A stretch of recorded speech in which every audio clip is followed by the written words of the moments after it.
Right, let's look at the big challenges that the government faces as it readies itself to present the financial blueprint for the nation. Rising prices of crude is going to be a point of concern, something that was flagged in the economic survey as well. The government will also look to roll out schemes which would help boost job opportunities for the youth. Inflation is yet another worry for this government, which has been unable to curtail retail prices of essential goods and commodities over the past few months. Reviving the farm sector, pushing up exports, rationalizing taxes, rebooting reforms would be on top of the finance minister's mind as he presents the budget today. Let me take this and throw this open to the panelists. Jasper Reed, what do you think is the biggest challenge apart from balancing? This is how much I have and this is what I want to spend.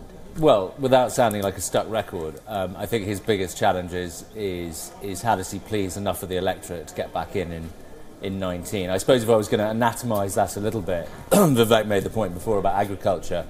A lot of people are hurting in the countryside, and I think you saw.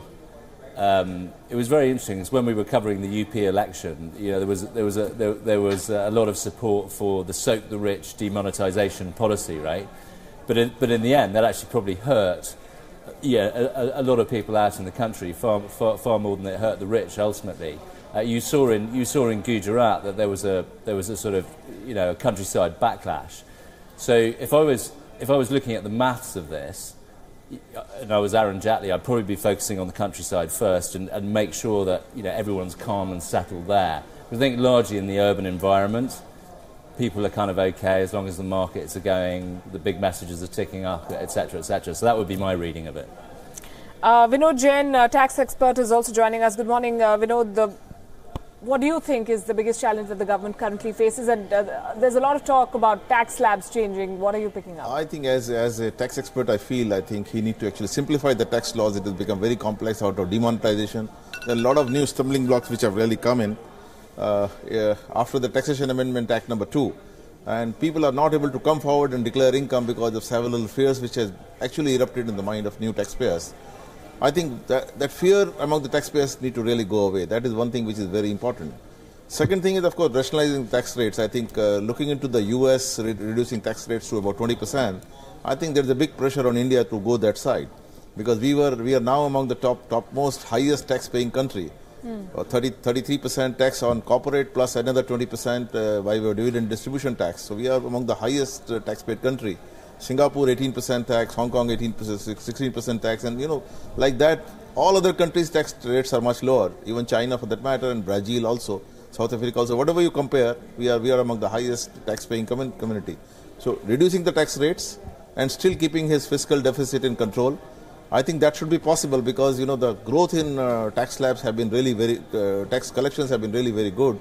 And as GST has come in, on the GST side also, I think phasing out this 28% slab will be very, very important achievement for this government. Government has to really very quickly go there. And more importantly, this GST streamlining and going right with the people, the number of returns need to be reduced from 37 now to about 4 plus 1, 5, 4 returns every quarter. And reverse charge is another, very big challenge before him, whether to continue, not to continue. I think he will continue after 1st April reverse charge, at least for composition dealers. That is what I see. And the tax slabs, I'm expecting him to really bring down, as he has promised 25% for corporates. I think even for individuals, it need to come down to 25%, if not 20% in the long run. I think 25 in any case is something which you need to really look at. Is that an option? Yes, sure. In his first budget, he had said that I'm going to create a roadmap.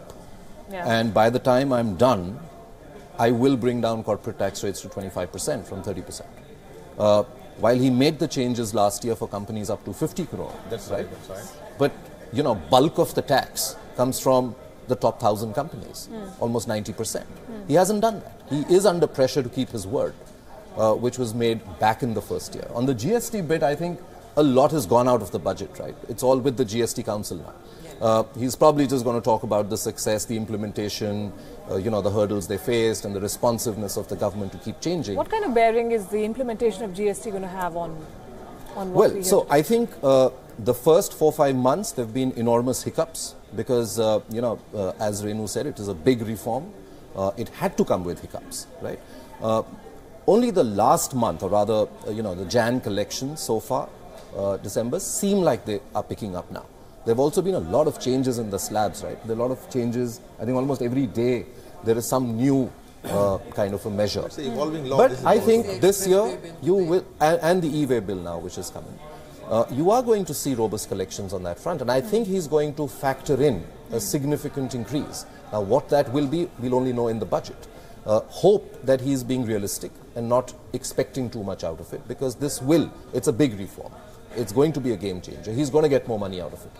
He hasn't got it so far, but he will as the government. So my sense is he's going to factor in a fair amount of collections, increase in collections, and then plan for the next year and factor that in. Mind you, the other big success of this government, and that's linked to the markets that we were talking about, has been the disinvestment piece. This is probably going to be the first time that the finance minister is going to stand up and say, we promise that we are going to get this much out of disinvestment, and we've exceeded it. First time. Every budget there used to be an estimate and the government used to fall short.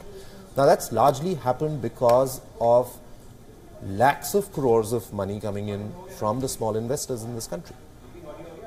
And which is what brings me back to the piece about don't disrupt, what's going on.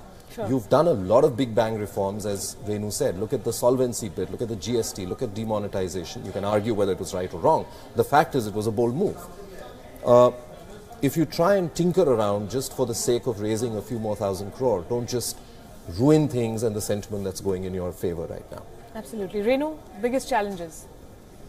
I think biggest challenges for this time round, as I must repeat myself again, is to balance between, in quotes, populism and walking the straight path or the fiscal path. That is the biggest challenge, and again, at the risk of repeating myself, is to how to respond very positively. I would like to touch on the corporate tax a bit.